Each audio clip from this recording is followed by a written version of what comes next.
First, you must realize that you have no idea before you can know the idea. We scan across all the frequencies if we want to learn anything new.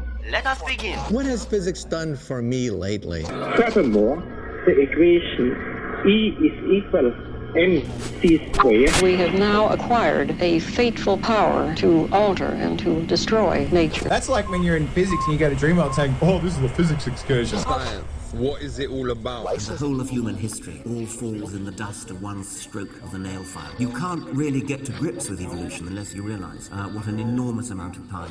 Our own planet is only a tiny part of the vast cosmic tapestry, a starry fabric of worlds yet untold.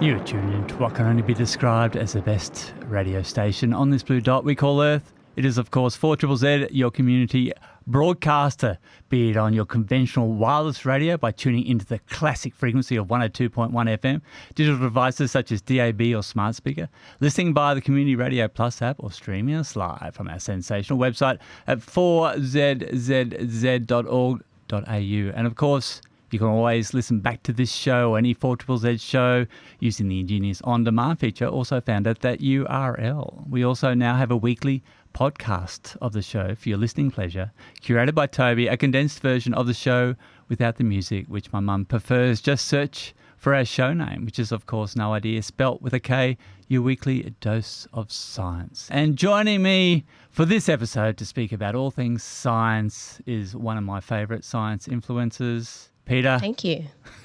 Hello. How are you doing? It's been a little while. It's been a while. It's been a minute. Yeah, anyway. It's been a minute. And do you know what was really frustrating when I logged on yesterday and I was trying to find the coolest new? I was like, I've been away for 3 weeks. There's bound to be some really sick science out there that I can get into and tell people about.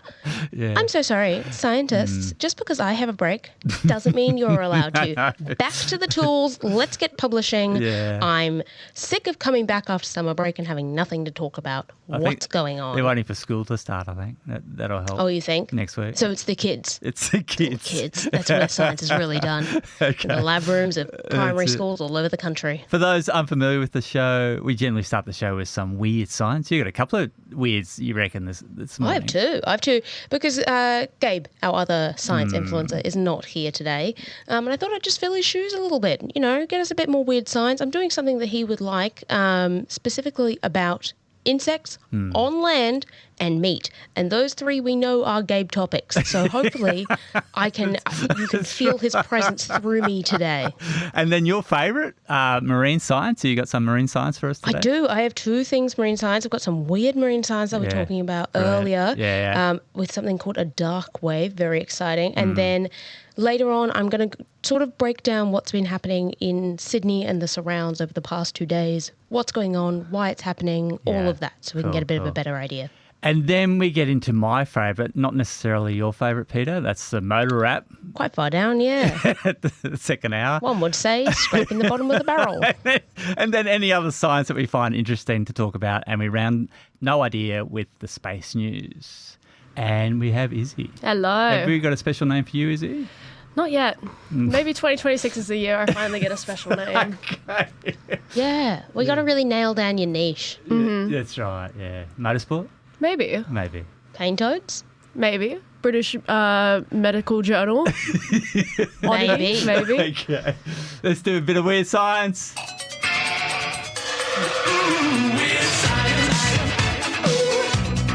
I did this article on childhood memories last year in November, the 5th of November, so we thought we'd play that. Let's do it.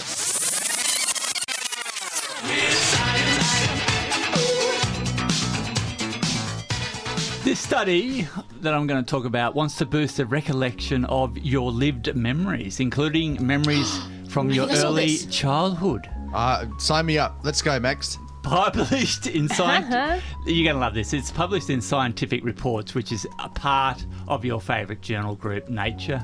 The research is the first to show that adults can access early memories more effectively after temporarily viewing themselves with a childlike version of their own face.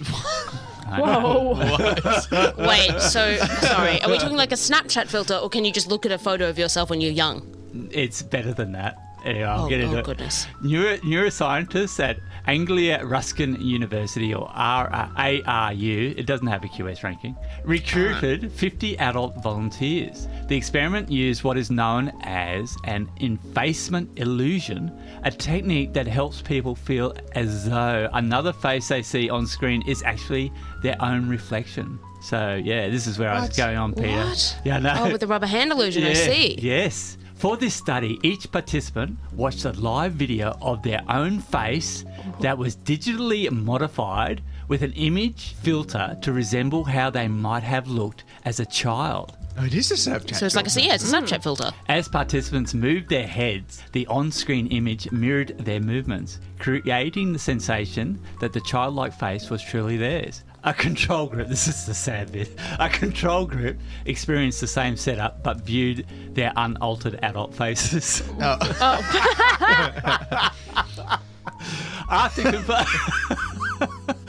completing the illusion, participants were asked to take part in an autobiographical memory interview designed to prompt recollections from both their early life and from the previous year.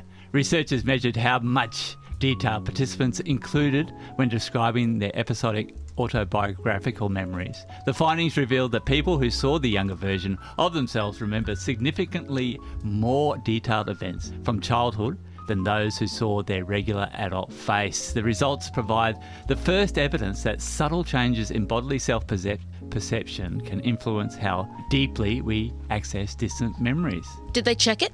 How do you mean? If it was true or not? So when I was doing psychology, one of the things that they talk about a lot, and also when I was doing criminology as well, it's a really important thing, is that humans are like, yes, we have cool memories, but we also rewrite and remember things that did not exist. Yeah, so that's it's not necessarily not telling the truth because you don't know it. You might legitimately think it's a memory, but if like a lot of the times when you do ask people about their early memories, one of the things they'll do is they'll go and try and check with other people in their lives, like your parents or things like that. Like try and find proof of it, because often if you ask someone about something that you can't find proof of, there's then no way of saying, is that a real memory? Or was it something like, I saw a young version of myself and I imagined myself doing something, or your brain imagined something and then you think it's a memory. Yeah. Like, it's very, very difficult to prove that they're memories. Like, if it's gotten, in a journal, it's probably very, it's probably pretty well done, but it's a red flag that comes up in my head anytime we talk about stuff like this. Fair enough.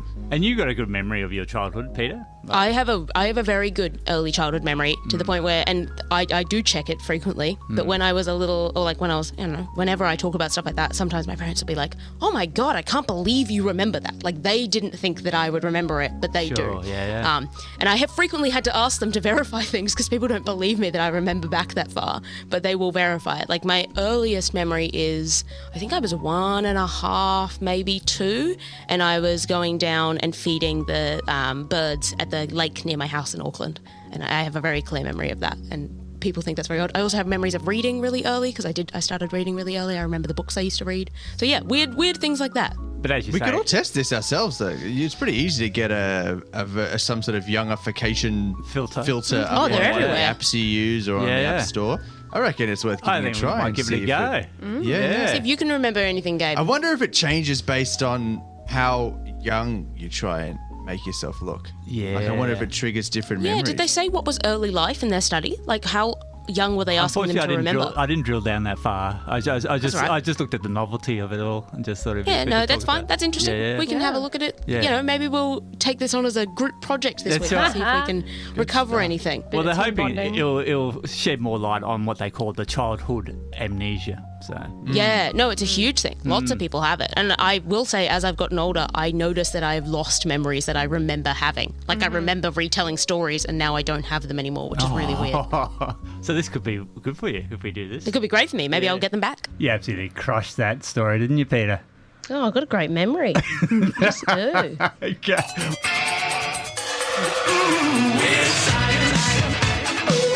Who's up, Peter? Okay, so we're starting to the room. What killed the dinosaurs? And I'm talking, of course, about the KPG Cretaceous Paleogene extinction event. Obviously. Oddly specific. Yeah. Yeah. Well, there was only one. Do they really know? Or? Is it I confirmed? mean, yeah. I guess not, no. A meteoroid? A meteorite? Yeah. Okay, yeah. I was going to be like, wow, I really thought that was cool. It was actually way more complicated than that in reality. But yes, the giant asteroid was likely the thing that did him in the end. And, well, except for birds, famously, except for birds. Non-avian dinosaurs all died. But yes, the giant asteroid came in, but it wasn't just the impact. It was the aftermath. And the reason it was the aftermath is because it was the dust and the aerosols that it kicked up covered the world and led to a very long period of darkness over the globe, blocking sunlight and causing global cooling.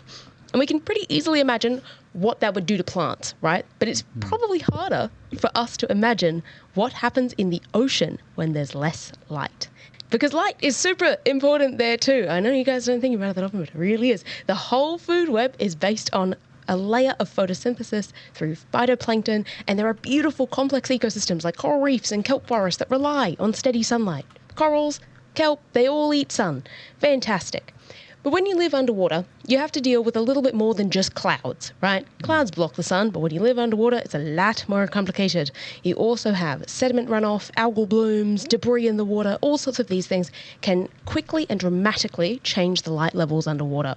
Does anyone remember, like a couple of months ago, I think I was talking about the global darkening of the oceans, this massive study that came out? Yes. Yeah. So they found that 21% of the ocean had gotten darker in recent years, and 30% of the ocean had seen a reduction in the zone of the ocean that gets light by more than 30 meters, which is really interesting.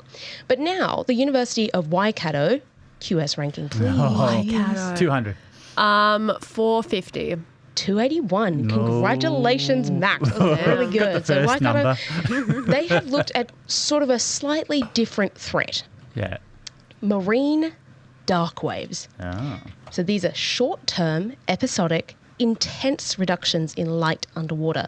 Now, they're usually driven by storms, sediment plumes, algae, etc. And these are intense. They turn bright coastal areas into near darkness and can go from days to months on end. If anyone's been diving or snorkeling, you'll have heard of a word called viz. Visibility is what it's short for. People are like, oh, the viz is good today, the viz is bad today. So essentially what we're talking about is how good is the viz, how much stuff is in the water that's blocking out light in the really, to simplify it. Now, people knew this thing happened, right? Snorkelers know, everyone knows it. But there's never really been a name for these sudden, intense periods of darkness. And it hasn't been quantified in like a comparable way. We haven't been able to compare the events. We don't really do that. So these scientists analysed long-term seafloor light data sets from multiple regions. So one of them was 16 years of underwater light data from Santa Barbara Coastal LTER. So it's a long-term monitoring system, and they actually measure it from the seabed. So usually when we talk about light levels in the ocean, we have to use things like satellite data and kind of estimate. This is going on the seabed and looking up and saying how much light do I have, which is really a proper cool. instrument, not rely on Proper scuba instrument. dive. Yeah, okay, cool. Yeah, proper instrument that's been there for 16 years, constantly measuring this. And then there's 10 years of measurements of a similar system from coastal sites in Aotearoa, New Zealand, including the Hauraki Gulf, and 21 years of satellite-derived estimates of seabed light, again in Aotearoa on the East Cape. So the satellite stuff's really interesting because it's actually more of an estimate. It's not something that you, like, it's not that instrument gathering the real data. It's there just sort of having a guesstimate. But it's really interesting. And then so they combined both those in-water sensors and the satellite data to capture those local and regional patterns. And they developed a standardized definition of what a marine dark wave is based on sort of how far the light levels drop below normal relative thresholds and how long that reduction lasts. So what's the minimum duration? And they found that these things can range from a few days to more than 2 months. In extreme cases, they almost completely eliminated light from reaching the seabed. Along Aotearoa's East Cape, there were 25 to 80 darkwave events detected since 2002. So they're happening all the time, and we just sort of, it's not that we weren't noticing them, it's that we weren't describing them. Like Adam Savage always says, it's not science unless you're writing it down, and this was just that it was not being written down. People were just sort of noticing it, I guess. If I hear Mythbusters one more time... I love that show. I will not have Mythbusters slander on this show. We have no Mythbusters slander here. We love Mythbusters. Absolutely ridiculous. They did say that many of these events coincided with major storms and large weather systems. Even extremes, events like Cyclone Gabrielle, which I'm not sure if you guys remember, did really take a chunk out of the North Island a couple of years ago. There was huge amounts of flooding. So they weren't rare, but they were recurring and measurable, but they were extreme. So extreme events causing these blackouts. And they found out that this short-term darkness really does disrupt the ecosystem. It disrupts photosynthesis, it weakens kelp, seagrass, corals, it alters the behavior of fish and sharks and marine mammals. And repeated and prolonged darkness can really slow the recovery of habitats and amplify stress. So when we talk about things like recovery and especially conservation, we talk about stresses and how multiple stresses really sort of multiply each other. So it's sort of adding to that list. So currently we'd be like, oh, is this area subject to marine heat waves? Is it subject to ocean acidification? Is it subject to low oxygen events? And now we've got another one to add to that list to look for, which is marine dark waves, to see is that also affecting these ecosystems. So it's really good to have sort of a measure that we can be like, is this event, yes or no? Can we measure it? How can we measure it? The main thing that we need to do now is get a few more of these stations that actually measure it at the seafloor, ideally, so that we don't have to rely on estimates and equations to try and figure out something that's really happening in the water column. Very good. First sonar, do you remember what it stood for from the top of the show, Max and Issy and Peter? Sound. Sorry. Navigation and ranging. There you go. Sound, navigation and ranging. Can we do scuba as well? Self-contained underwater breathing apparatus. Yeah. What? Really? Yeah. That's what it means. Oh, I'm going to smash pub trivia now that I know that. Oh my God. So there's a pretty good chance that you knew that SCUBA is an acronym. It stands for Self-Contained Underwater Breathing Apparatus. But did you know that TUBA is also an acronym? It stands for Terrible Underwater Breathing Apparatus. Izzy, how's your trivia? Are you pretty good at your trivia? I would say so. Yeah? I'd hope so. I need to give it a spin. I have yet to start my first pub trivia of 2026, so... How are you going with the word scuba? God bless. I think pretty well, considering. Peter, how are you with your trivia? I'm actually pretty decent at trivia. I have taken myself out of the trivia. No, I didn't used to do the circuit, but I do hold myself in trivia situations because I go a little hard. I'll admit, I'm a little competitive, and so I just think I need to take myself out of that situation. Fair enough.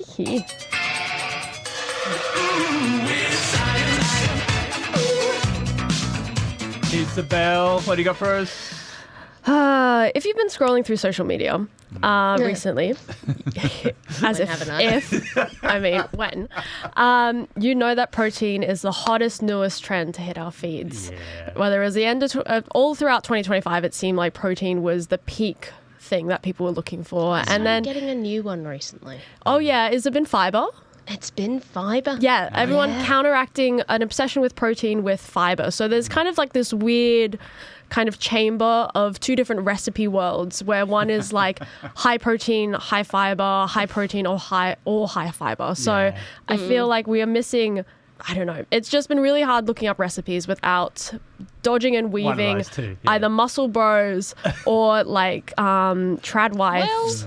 And things like that. Yeah, that I had another one. I get talked a lot when I see the fiber content. There's a lot of talk about what happens because of the fiber. Right. Yes. Frequently. I could do a little less of it, to be honest. But hey. Is that why all the toilet paper disappears during cyclone season? Or? I don't think everyone's fiber bulking, Max. I think everyone's a little bit... Yeah. Jesus. Completely derailed my intro. So that's what we're here for. Yes.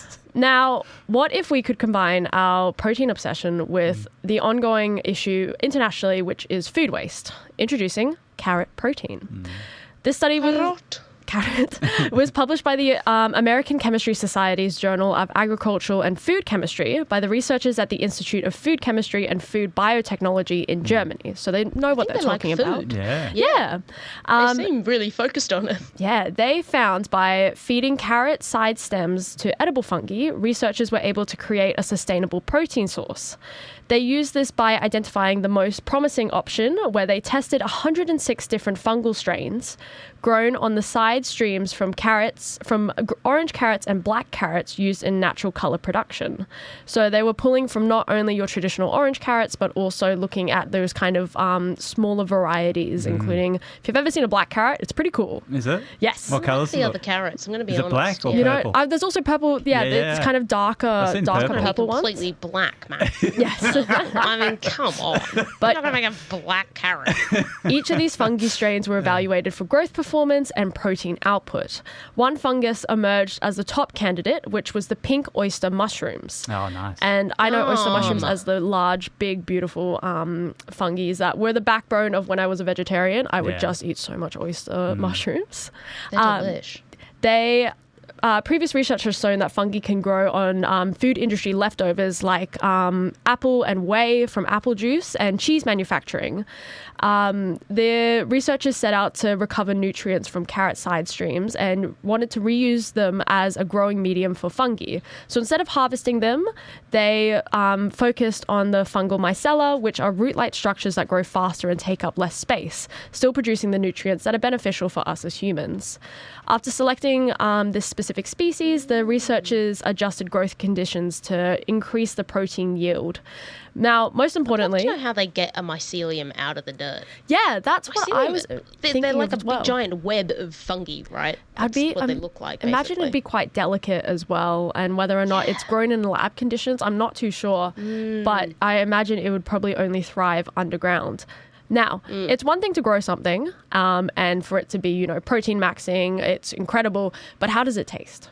Yeah, here we go. This is the question we always come to with alternative proteins on this show. Alternative proteins. Like, it's all great. Yeah, fiber content through the roof, protein content through the roof, but can I eat it? Can I ingest it and it tastes fine? From the lab. That's right. And especially if you've been someone who has been going to the gym and has been eating protein bars, they taste like suck. ass. They suck. Honestly, people who make protein bars, up your game. There are so many other things in this universe. Where's the monk fruit? Have a good Where's look in the anything? mirror. I don't mind having a bit of chocolate. That's This is right. ridiculous. We don't need to go so far. Give me a good protein bar. Sorry, end of rant. Well, the researchers prepared vegan patties that replaced soy protein with different amounts of the mycella. They contain 0%, 25%, 50%, 75%, and 100% of the fungal protein. So just a Volunteers evaluated the patties based on texture, flavor, and aroma, with the key finding that participants preferred the patties made entirely with mycella over those made entirely with soy. They also produced vegan sausages using either soaked chickpeas or fresh mycella. In these tests, the volunteers generally favored both the smell and the taste of the sausages that include the fungal mycella. I'm always interested as to whether the volunteers are vegan, because obviously you should test with vegans. That's your audience. They need to like it. With so many of these things, it doesn't sound like this study was trying to replace meat. They're trying to make a protein. But in the ones that are trying to replace meat, I always wonder whether they get meat eaters to test it, to be like, is it a good replacement or not? This one's not trying to be a replacement. It's just trying to be good. Just speaking from my experience as celiac, I think I have definitely lowered my food standards for gluten-free food as a result. Yeah, that's fair. So, like, I'm expecting the worst and I'm surprised every single time. So I think it is... Wow, this is wow, this is edible. I'm enjoying it. I only had to pay $1 million for it. Anyway, overall, findings suggested that the fungal mycelia could be used as a sustainable and appealing protein source that makes use of food production materials that would otherwise be discarded without requiring farmland and offers nutritional benefits that are similar to already existing solutions. So this might be something, I think we spoke a little bit about the dog food. I might have talked about that, the vegan dog food. So whether this will be in the next luxury item that we might see popping up on our TikTok feeds, we'll find out. But yeah, super interesting solution to an ongoing crisis. Do you know what tuna is? Fish. It's fish! Thank God someone's working on this. I don't know what I'd do without it. Fish are friends, not food. Great start. Gabe, what does a cat say? Yeah? Max, what does a chicken say? Cluck, cluck. And Izzy, what does a shark say?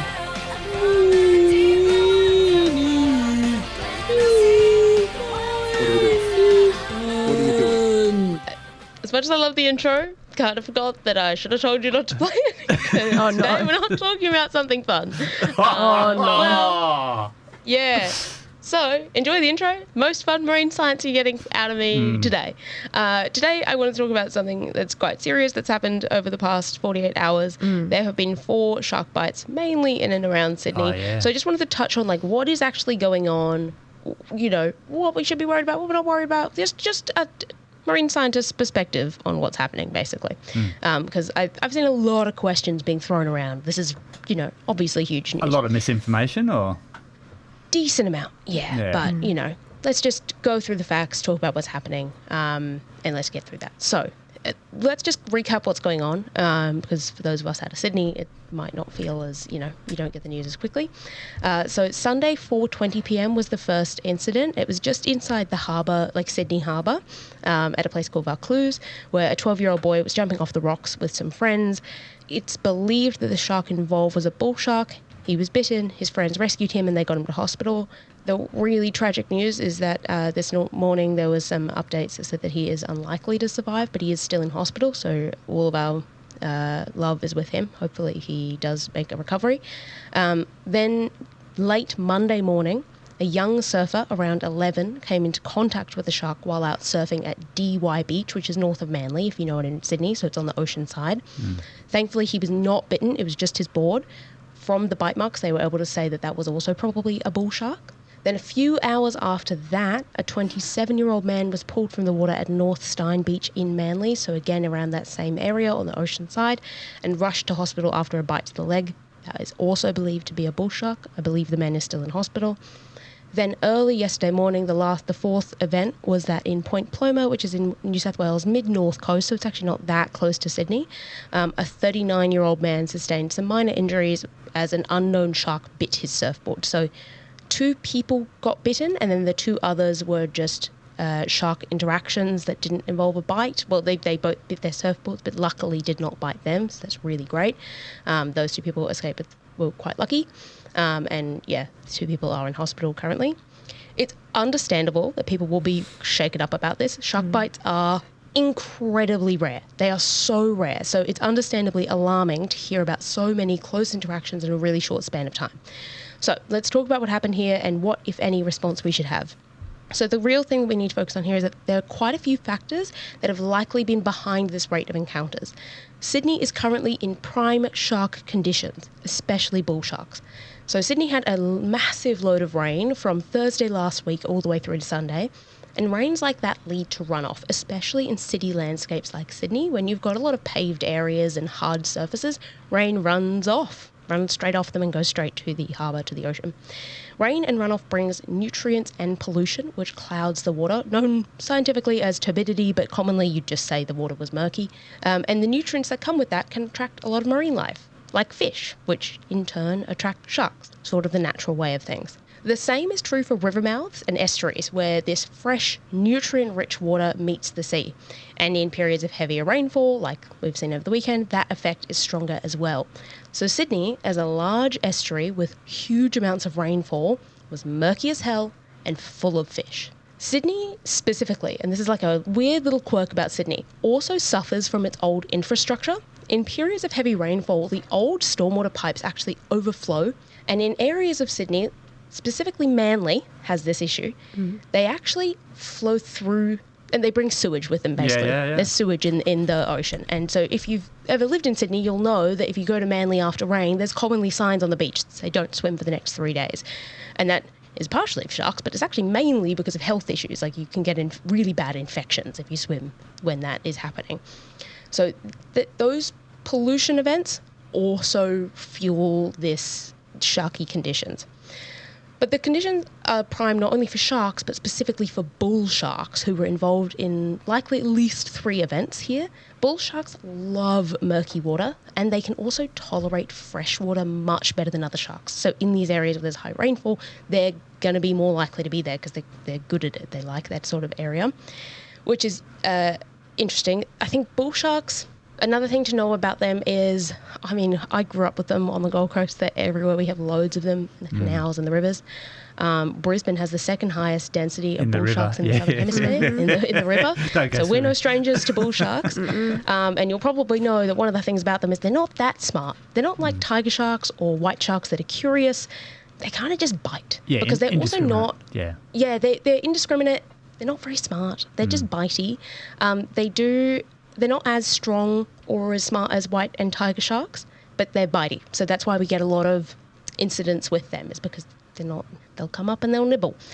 But there was one other factor that led them to be in the area, and that is heat. So, warmer than average water up north has caused the East Australian current to be much stronger and bring warmer waters further south. Now, usually we know that bull sharks like temperatures in the low 20s, and because of the EAC, the north is getting just a bit too warm for them, and Sydney is just right at the moment. So there's more bull sharks in Sydney than normal. And then, so that's why there's so many bull sharks, that's why it's so sharky, that's why we've probably seen such a high rate of bites in the last, and interactions, only 2 of them are bites, in the last couple of days, in the last few hours. That's really probably what's going on here. I would say generally make sure you're not swimming in conditions like that. Be always really aware of the conditions, and just be shark aware. But there's one other thing that I want to mention here. I've seen a fair bit of confusion online around the fact that 2 of the beaches, DY and Northstein or Manly, had shark nets in place when this happened. And people were a bit confused about how this could possibly happen at a beach that had a shark net. So I want to clear some things up. I think a lot of people, including myself until I went to uni, imagined shark nets as like this underwater net that goes from end to end of the beach, top to bottom, like basically protecting stopping the whole beach. Yeah, which is understandable. That's how they're portrayed in the media. Like even when I was reading through these stories about what's happened. Big hooks with bait on them. Yeah, they said like, oh, it's a netted beach, which makes you imagine that it's like an enclosure. But that's actually not at all what they look like. Shark nets are essentially fishing nets. They sit a little offshore, floating, suspended in the water. They usually only reach a fraction of the distance of the beach, with plenty of room below, at the sides, and sometimes above. It's just a fishing net floating in the water, like a flat one. Shark nets do not stop sharks, because they were never meant to stop sharks. It's not what they're designed to do. They were designed in the 30s with the idea that they could kill the sharks that lived at beaches, and then they wouldn't be around to bite people. At the time, they didn't actually shy away from calling it what it is, which is a cull. They were like, this is a shark cull, we're going to cull these sharks. Even then, they did admit that they knew that probably wasn't likely to work, and they put in a bunch of other stuff, like ambulances and lifeguards that have been really effective. But the shark nets haven't been. Obviously, we now know that sharks don't really have resident beaches, these ones specifically, the ones that we have interactions with, and tend to cover great distances. So you're never going to stop them. The shark meshing program, which is actually its real name if anyone's interested, has been long debated, and it now remains only in New South Wales and Queensland. In its 90 years of being around, there has been no evidence that the program has improved beach safety. That is critical, because one of the comments I've been seeing online a lot is, oh, but he went to this beach, so he should have been safe. I just don't want people to think to rely on these for safety, because there is no evidence that they protect you or they make you safer. There are also serious concerns on their impacts on wildlife, especially turtles, dolphins and whale entanglements. There's a lot of critically endangered things get caught and killed in them. In fact, the 23-24 report of the New South Wales program found that the nets caught 25 individuals from their list of target species and 199 individuals that were not target species. So that's a bycatch rate of 88%, which is pretty high. Disappointing. It is disappointing. But I think that's why, to me, it's not surprising that the nets did not prevent interactions with sharks. It's not, their purpose is not to stop sharks getting to a beach. But I think that is what is commonly assumed. So I just wanted to make sure that that is sort of cleared up, because you should never rely on a shark net. Shark safety comes from knowing conditions, swimming wherever possible between the flags, and not swimming alone. Those are your big 3 things. Obviously, the past couple of days have been understandably scary and confusing for people in and around Sydney, but I just think it's really key that we don't let these encounters pull us back to the 30s. We don't need 90-year-old pieces of equipment that don't, well, the equipment isn't 90 years old, but a 90-year-old idea that doesn't work. We know so much more now about shark behaviour and ecology. We have shark spotting drones, and we fundamentally understand that sharks are a natural part of the ocean and part of our lives when we're swimming.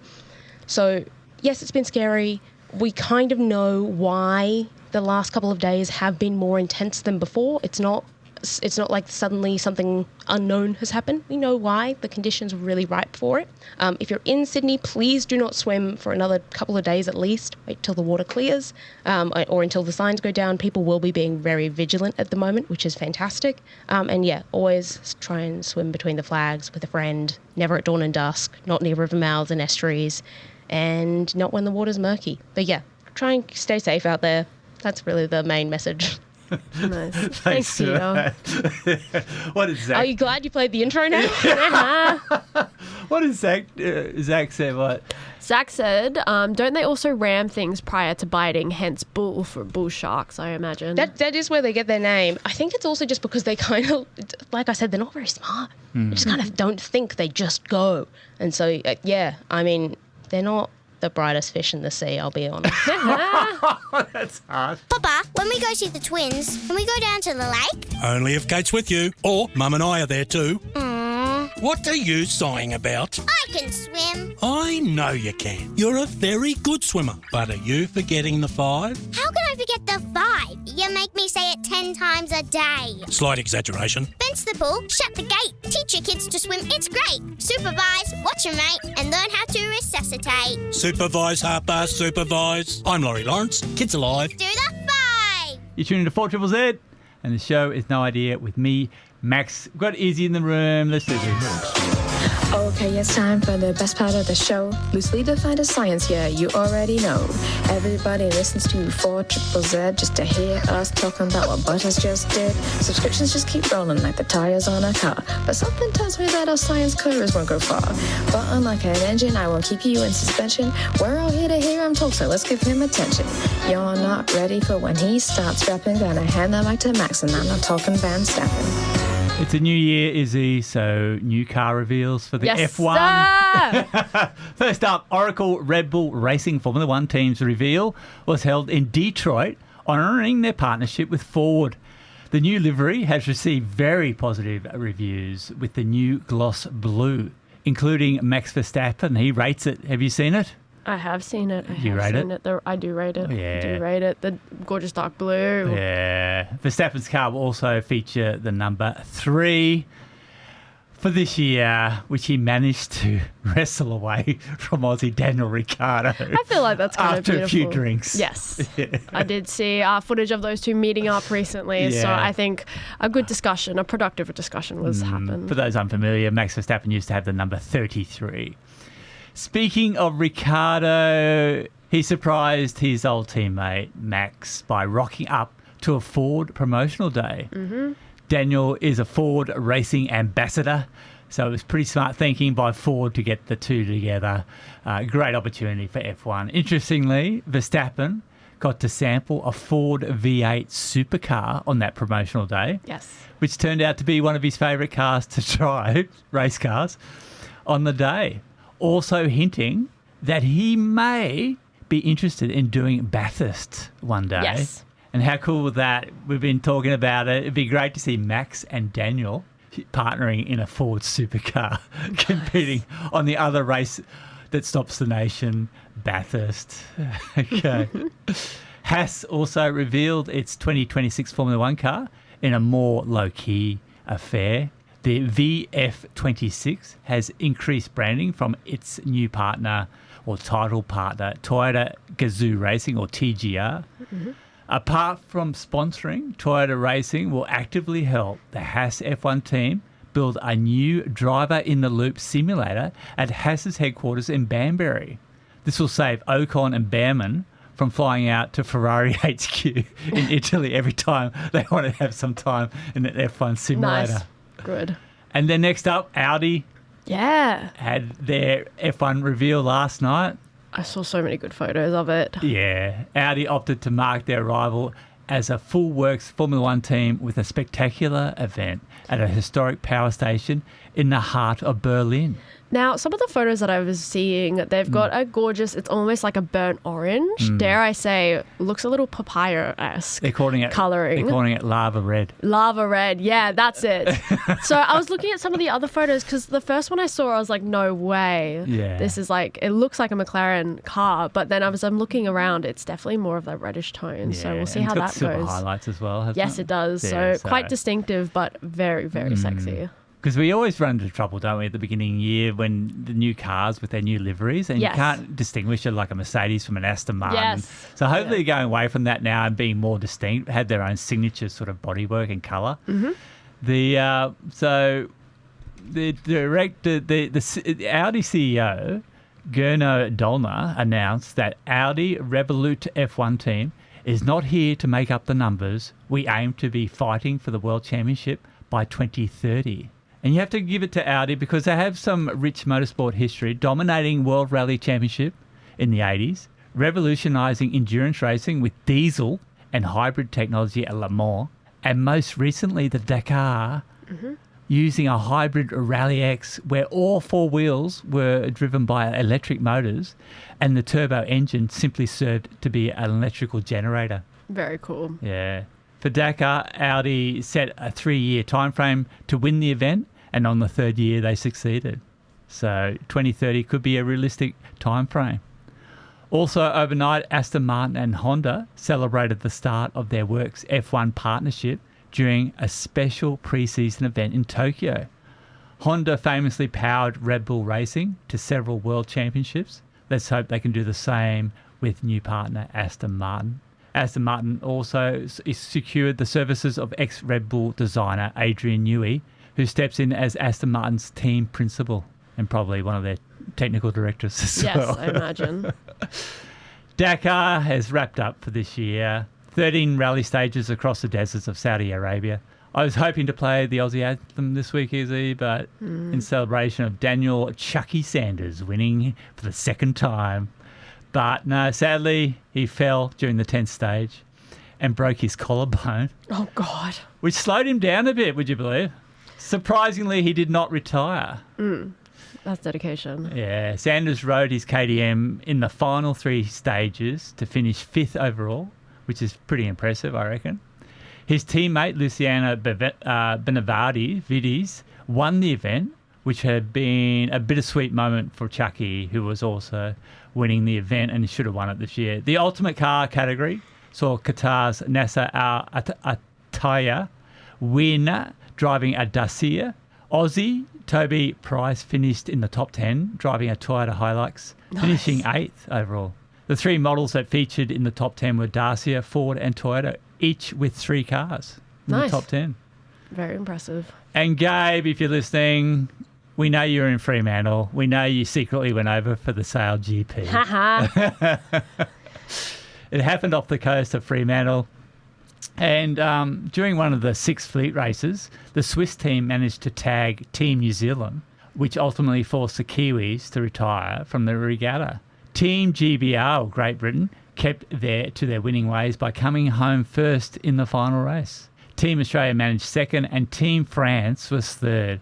And a special shout out to Aussie Nathan Outridge, skippering Team Artemis, aka Team Sweden, which managed to finish 4th in their very first Sail GP regatta. Whoa, no way. Yeah. Very impressive. Yeah. So, I mean, they are a Formula boat, and Outridge used to skip the Japanese boat before they don't race anymore. And I think that China had a boat as well, and he skipped that. So he used to win a lot. Wow. He came second in the first year, so of the impressive. inaugural year. So Yeah. pretty good. So, and Team New Zealand always gets in for the America's Cup to sort out their boat. Of course. Yeah.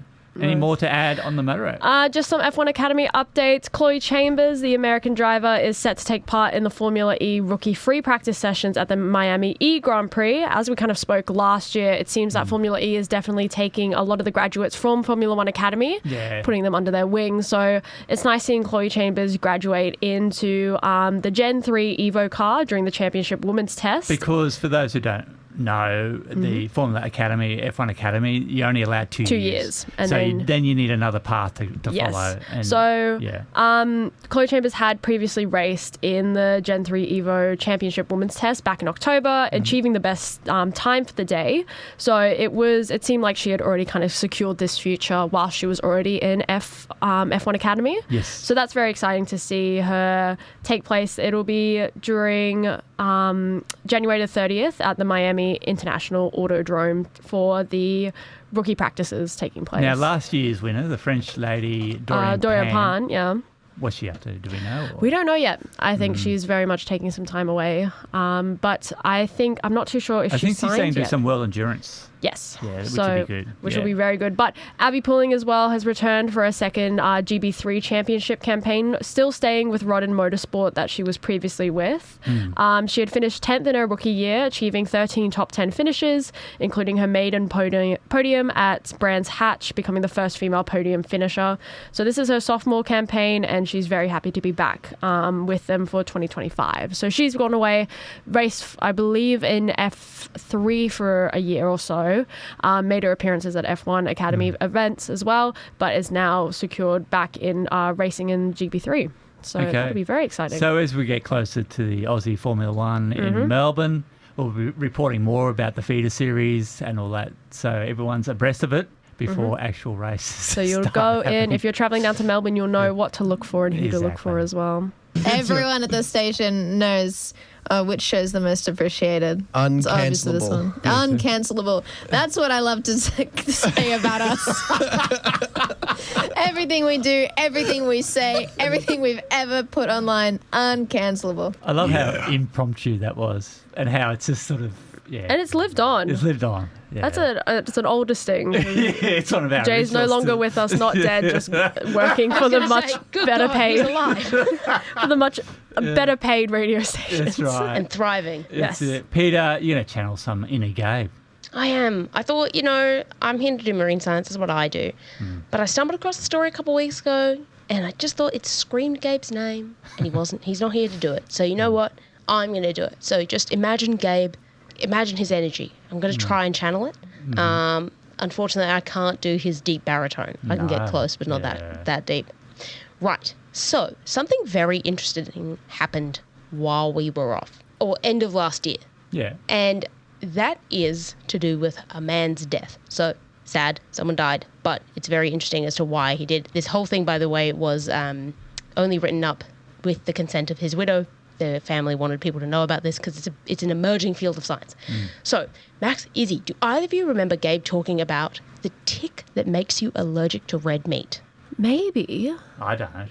Oh. You don't remember this? I don't This is listen to Gabe something that's anyway. been coming out over the past couple of years. So essentially, it's called alpha-gal syndrome, known as the meat allergy. And it's a tick-induced allergic condition. So essentially, someone gets bitten by a tick, and then after you've been through that bite, they eat red meat and they're allergic to it. To the point where they get really severe reactions. So It's a good excuse to become a vegetarian, isn't it? Well, yeah, but they can eat white meat still. Oh, okay. It's just not red meat, specifically red meat. And it's been sort of popping up a lot in the US over the past couple of years. People have been seeing it. I think Australia had our first confirmed case. That might have been what Gabe was talking about a year or so ago. Probably should have checked that, but hey, you guys can. And essentially what it does is if you get if you get bitten, you can get a delayed allergic reaction, so 3 to 6 hours after eating red meat, which is really weird because most food allergies are not like that. They are almost immediately. So it also made it really hard when this started happening, trying to figure out what exactly people were really allergic to, because the delay between what they ate and their symptoms was so long that everything was just sort of confusing about what was causing it. But people have severe reactions, right? Doctors thought for a long time that there could be an anaphylaxis event with this, but this man is the first anaphylaxis event. So this is the first time that this meat allergy from ticks has caused someone to die, which means it is now a fatal event from the tick, I guess. So it's now these ticks can have fatal outcomes. So it's really interesting. So essentially it's called the Lone Star tick, and the tick saliva sensitizes the immune system to alpha-gal, which is a sugar found in beef, pork, and lamb, some other mammalian products, but for the most part, that's the stuff you're going to come in contact with. And the symptoms are severe abdominal pain, vomiting, diarrhea, hives, and now anaphylaxis. And like I said, people don't really connect the symptoms because of the time delay. So this was a 47-year-old man who was previously very healthy from the US, New Jersey.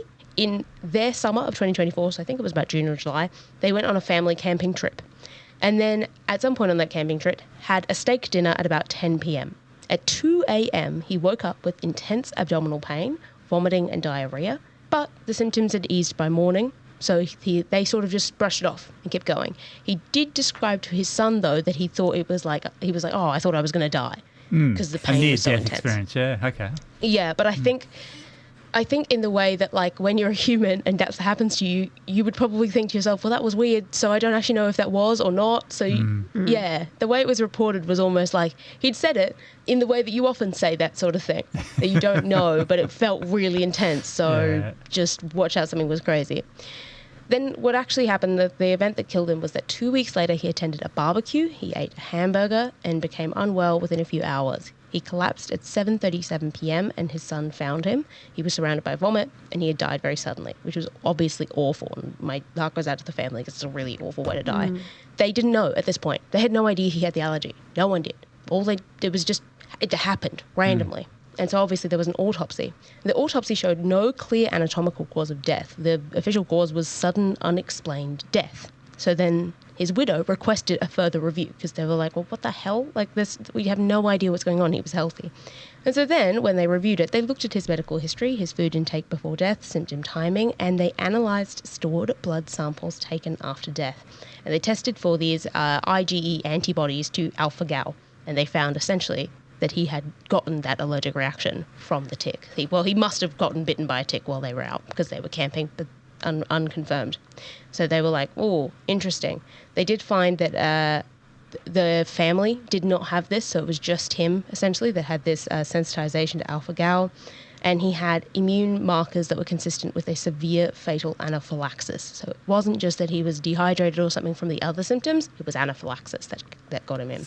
And there was no alternative cause of death identified. So this is the first worldwide case of someone dying from a delayed anaphylaxis triggered by red meat, triggered by a tick. So they did say that he didn't remember getting a tick bite, but his wife said that she remembered him saying 12 or 13 intensely itchy bites around the ankles that he got from that camping trip. So they think that that's probably what it was. They thought back and essentially like went through and what it could have been, what it wouldn't have been, the size of the bites, all that sort of stuff where he was. And so it was the Lone Star tick larvae, they think. And that larval bites, so it wasn't even necessarily the whole tick, it was the larvae, can still induce that alpha-gal sensitization. They also think that because he had alcohol with the hamburger, that may have made it worse. There was pollen exposure, he had physical exertion, and on top of this, in his normal life, he rarely ate red meat. It wasn't something he ate very often, so it probably made it a little worse and that his body couldn't really handle it. So yeah, it does make it a huge... It's changed the game on this a little bit because people have been talking about this for a long time. It was obviously serious, but it wasn't something that people were like super worried about because the worst that would happen was like a change in diet, really. But this kind of highlights how you wouldn't even know, really. He didn't know. Lots of people wouldn't know. And so it can be really fatal, this outcome. Like there are now potential fatal outcomes that are more common than you'd think because you wouldn't catch it, essentially. So they are saying that they probably need to do a little bit more public relations on this. As I mentioned, I'm pretty sure there was a case in Australia or near us. So this is, again, a PSA. Make sure you're listening out for this. The symptoms are severe abdominal pain 3 to 5 hours after eating red meat. And the symptoms may lack classic signs like hives or airway swelling. There is an increased risk of misdiagnosis because of the delayed onset of the symptoms, but just know that this is happening. Especially if you're visiting the US where this is concentrated, this is when you really need to watch out for it. They do think that the Lone Star tick is actually expanding its range in the US because deer populations are increasing and that's their main prey. Also climate change, that everlasting problem. And they just said that doctors in these tick-affected regions or people where these ticks are at all should be aware of this and make sure they're looking out for it when they're talking to people. But generally, I think it's just something that it's like, oh, well, we don't need to be too worried here in Australia. It really isn't a big deal. But if you suddenly find yourself having extreme abdominal pain, probably just check what it is regardless. Because it's never a good thing to have extreme abdominal pain. Correct. Unless you're pregnant, I guess. Anyway. I just looked up the first cases. It seemed like it was late 2023. But there has been a first documented case of this meat allergy was in Sydney in 2007. Yes. So it has been in Australia because we have a lot of ticks. So I was like, I'm pretty sure I've heard of this in Australia. I don't know for sure if it's the same exact species, but it does the same thing. So just be wary. As always, try not to get a tick bite, basically. Fair Check enough. for ticks. Okay. Wow. Izzy, why should we subscribe? Why shouldn't you, Max? Honestly. That's good, yeah. Yeah, that's right. Turning it around on him. Yeah, exactly. Give us a reason. I was gonna say, trying to think of one. New year, new us. If you are tired of AI in your algorithm, you're tired of protein in your food, you're tired of too much fiber, mate, let's just keep it simple. Boring. We're not going to offer you any protein. We're not or offering, fiber. baby, we have no protein, no fiber, no AI. We're straight all trans natural. fats and sugar. Yep, just all the things. Well, yep, just your carbs, your fats, and your sugars, baby. Yeah. 4ZZZ.org.au/support to chuck off some cash. We'll take care of the community because we're run by the community. We've also had some texts in. When you subscribe, we get to develop a parasocial relationship with you. So special thanks to a few folks who have texted in. Dave with the best intro text coming in. Zach saying bull sharks are pretty good analogy for a lot of dude bros because they're full of testosterone and are dumb. I kind of agree, to be honest. We also as someone who's been around a couple of them. Yeah, full of protein, man. Yeah. We also had a few texts in about our tick story. Nemo said, RE tick allergy. My partner's dad has had this for 5 years, south of Brisbane area, though not sure when he was formally diagnosed. We also had a text from Marky who said, my council officer for work just recently got bitten by that tick, and now she cannot eat red meat. She was the first ever case I've heard of, and now I'm at work working around ticks, listening to tick stuff. Haha. One of those days. Just ticks all around, but hopefully not on your person. No. I think, I mean, I didn't grow up super tick safe on the Gold Coast, to be honest. It's not one of the things. I worried far more about mosquitoes personally. And then when I had to go into bushland and I learned about ticks, I was very terrified to learn how they burrow in your skin and then you have to dig them out. Yeah. Not fun. Brad also texted in, live in tick country, lot of possums up in the trees and cattle around. Unless you're very aware of the tiny tickling feeling of ticks, which we are now after 20 years, it's hard to know if a tick has landed on you and the bite is not necessarily noticeable. That's what I'm saying. You don't know. I had one of my because hair they numb once. you as they're doing it. So Yeah, I imagine it's similar to like a mozzie where if Yeah. you're not really conscious of it, you're not really feeling. But yeah, new fear unlocked, Max. But do you know what doesn't bite you in the ass? A 4ZZZ subscription. Us! So I'll also let you know our January prize for this month is 10 free sessions from TTB Fitness, which can be used for any of their group sessions like specialty weightlifting or gymnastics. Get that protein into you. Get that protein into you elsewhere. Yeah, they might offer you protein. Yes, they might tell you to eat protein. While we here will not, they might. And maybe you want that. Yes. Located in Seven Hills, they build a strong, fit, and inclusive community. So if you want to get started on your New Year's resolutions, whether that's to support community radio or just get fit and buff, 4ZZZ.org.au. Fit and buff. I Like do. that. I want to be quite swole, personally. I want massive biceps. I'm working on that currently. This is just a note for everyone to imagine me with huge biceps because that's true now. I am Imagining a swole. fish that is really buff. Yeah, I have a shirt that says Hunky Dory, and it's Dory very with funny. massive arms. I love that. No idea. Space music. This is more of a thought piece. It's just not reality. Oh no. Oh no! God. Wait, hang on. When you said thought piece, I was like, all right, we're just gonna get a vibe. No, this is not reality now. I'm worried. I'm going to talk about future rocket propulsion. So we know that chemical rockets can only do so much when it comes to space exploration. To this end, NASA should be looking towards electric and nuclear, or they are looking towards electric and nuclear propulsion. But I like should, though. I like that you're telling them. I'm glad they listen to this and they definitely go, well, good, Max said it, let's put it on the agenda. Let's green light this. Yep.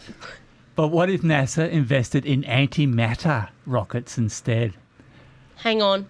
Whoa. Yeah, no. Pause. Star This is Trek. not something I've heard of Welcome before. to Star Trek. So there's matter and then there's antimatter, which is critically not matter. Correct. How do you move matter with not matter? Because that's how a rocket works. That's It creates right. energy and has a propulsion. How do you propulse with nothing? I've got another 200 words, so we'll find out eventually, I hope. Thank goodness.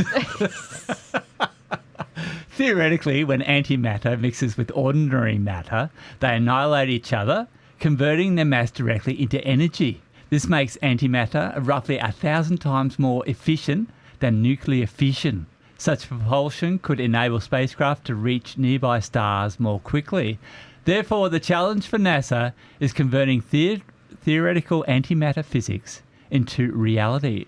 The three major obstacles, I can't even say that word, producing Well, it's an obstacle for you. That's right. Producing sufficient quantities of antimatter, storing it safely, and designing engines that can use it. So did that say producing antimatter? Yeah. Like a farm? Current antimatter production only manages thousands of atoms daily at facilities like CERN and remains extraordinarily inefficient at roughly lots of zeros, 0.1%, requiring large particle accelerators and vacuum storage rings. However, recent demonstrations achieving 8 times higher efficiency suggest rapid improvement could be possible in antimatter Wait, so they production. already use it? Yeah. This is my first thought here is, cool, yay, rockets, but also, if we've just found out something can create a lot more energy, Yeah. shouldn't we use that for energy? The thing that we are currently in a bit of a crisis about? I feel like that would be my first port of call before shooting off into space, is Yeah, fixing okay. down here. True, Is true. that a thing that they're already doing and I Yeah, just they're haven't already heard about creating it? antimatter, yeah. So No, but using it, like instead of just making it not go for energy. boom, rocket, No, they're not move. using. No, then it Yeah. comes. Oh, it's all theoretical at the moment. The next obstacle is storage. Current systems use electromagnetic rings to contain charged antimatter plasmas, but they are large, heavy, and delicate. A more promising approach might involve electrostatic containment, holding a tiny droplet or crystal of anti-hydrogen in a super-cool vacuum chamber using carefully controlled electric fields. Technology already used in quantum computers that could be easily repurposed for storage. And finally, the rocket engine design will determine whether antimatter's immense energy will actually produce actual thrust. The simplest approach uses antimatter and uranium-238, which is the naturally occurring uranium you pull out of the ground, to heat a refractory block or a heat-resistant ceramic brick through which propellant flows, achieving performance comparable to nuclear thermal rockets without We really requiring... cooked the ceramics, didn't we? It doesn't require an onboard reactor. So if such an engine can be realised, the maths says that a 20-year trip to Pluto and back will require just 45 grams of antimatter combined with 10 kilograms of U-238. You know what? Yeah. He's on board. Yeah, just a yes. Sure, sounds good. I'm still arguing that I think they should maybe, yes, make it non-theoretical, but maybe let's move rockets to second. Just a second priority, I think. Just It's energy cool, in it's general. great. Love that you love rockets, just Yeah. maybe not as important. Cool. You're tuned to 4ZZZ, and the show is No Idea. With me, Max, we've got Peter, we've got Issy, and we've got a secret host. I'm popping up out of the blue. Yeah, secretly sitting here. No, only because host. I got so excited by your last piece on the matter-antimatter propulsion, and I do happen to have a strange wealth of knowledge on that specific topic. And I wanted to answer your question, Peter, about why we're using this for rockets rather than producing energy, here, which is valid question. And the answer to that is because matter-antimatter is very good for propulsion. And it's all about efficiency. So it's about trying to use the energy the most efficient way possible. And as you were saying, Max, at the moment, we're sitting at like 0.00, many zeros, and then a 1%. So pretty much nothing. But the answer there is the propulsion is going to be so much more useful when we're not under the influence of gravity. So if we were trying to use this with gravity, we wouldn't have very much efficiency. We've got much more of a higher chance of using this if we've got zero gravity to work with and to actually move these objects through space. So that's, I think, kind of the reason why we're focusing more on rocket propulsion with this specific type of energy production. Cool. That makes perfect sense. Oh, yeah. Hello, this is Ellie from from Brisbane Line on Saturday. We should have introduced, but yes, this is Ellie who will say it was a friend where of we talk the our talk. secret Hang on. host. but a familiar friend to the to No Idea from Wednesday Z Lines. Yeah. So thank you for that, Ellie. I saw you were getting excited whilst Max was talking, and then lo and behold, we turn off the mics, and Ellie's like, "Oh yeah, just a little. Here's I all did a this little detail. research paper. Yeah. Yeah." So Yeah. thank you for that. You want to Ellie. size that, Bringing Peter? us back to reality. Yeah, that's Well, right. there goes gravity. Do you even get how relevant that was? I didn't even. That was plan very that. proud. Wow, man, Very good, crazy. Peter. Yeah. Title of the episode. That is all we have time for this week. Thank God we finished on that absolutely immaculate reference. Thank you, everyone, for all your stories, especially Ellie for jumping on the mic when in our time of need. If you didn't quite catch something or you want to revisit, you can always listen back to the show via our website, or you can listen to our weekly podcast, edited like raw silk into a tapestry by Marvel's Tony. You Nice. can find that on all of your listening platforms, whatever you prefer. But we will be back on your airwaves next week. But between now and then, watch out for ticks if you like your burgers, feed your carrots mushrooms, and swim between the flags. We'll see you next week. And we'll Bye. speak to you next week. See ya. I'm a goddamn marvel of modern science.